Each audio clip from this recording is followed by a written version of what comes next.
Les sacrements nous communiquent la vie de Dieu et les œuvres de la vie monastique n'ont pas d'autre but que de nous rendre toujours plus accueillants au don de Dieu. Le moine doit quitter tout ce qui n'est pas amour, tout ce qui n'est pas lumière. C'est cela renoncer au monde. Qu'il n'y ait plus de place en nous pour la vanité, l'ambition, la jalousie, et Satan n'aura plus de trône. Il n'aura plus de place en nous pour étendre son règne. Nous sommes tous des hôtes de passage. Notre vie est dans les cieux. Philémon 3,20. Alors comment peux-tu te soucier des choses de la terre et avoir des préoccupations mondaines? Là où est ton trésor, là aussi sera ton cœur.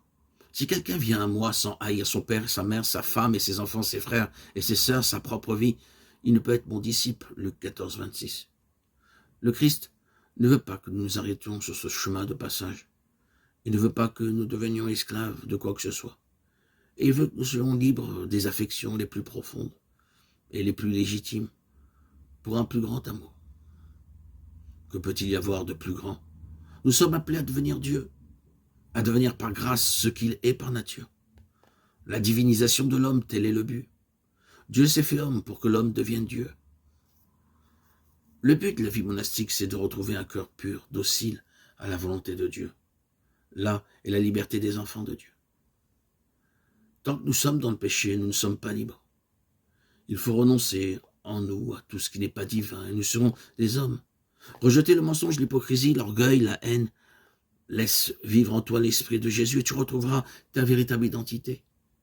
C'est dans l'accomplissement des commandements du Seigneur que se trouve le but de notre vie. Aimer Dieu, aimer notre prochain. Si nous vivons cela de tout notre cœur, de toute notre âme, de tout notre esprit, nous serons déifiés, nous serons semblables au Christ. Dieu est amour, Dieu est lumière. L'homme créé à son image doit devenir tout entier amour, tout entier lumière. La règle du moine, c'est le sermon sur la montagne. L'Esprit Saint nous donne de vivre les béatitudes. Chercher à vivre ces béatitudes nous accorde à l'Esprit. Vivre les béatitudes, c'est prendre peu à peu la forme de Dieu et la forme du serviteur. C'est devenir un autre visage du Fils en qui le Père a mis toute sa complaisance. Apprenez de moi que je suis doux et humble de cœur. Acquérir la douceur et l'humilité du Christ, tel est notre but. La douceur et l'humilité nous conduisent au cœur du Christ dans la Trinité. Là est la science divine qu'il est venu nous enseigner. Le moine oublie toute autre science pour acquérir celle-là. C'est ainsi qu'il espère acquérir la sagesse de son maître. Quoi que tu fasses, n'oublie pas que tu es en présence de Dieu. Examine tes pensées, veille sur tes actions. Il faut penser avec lui, marcher avec lui, aimer avec lui. Le moine est celui qui n'est jamais sans Dieu. Son cœur est habité par le nom de Jésus et il cherche à réaliser le commandement, demeurer dans mon amour. Tout ce qui se fait sans amour ne sert à rien. Tu peux jeûner, veiller, te revêtir de chiffon. Si tu n'as pas en toi l'amour de Dieu, ça ne sert à rien.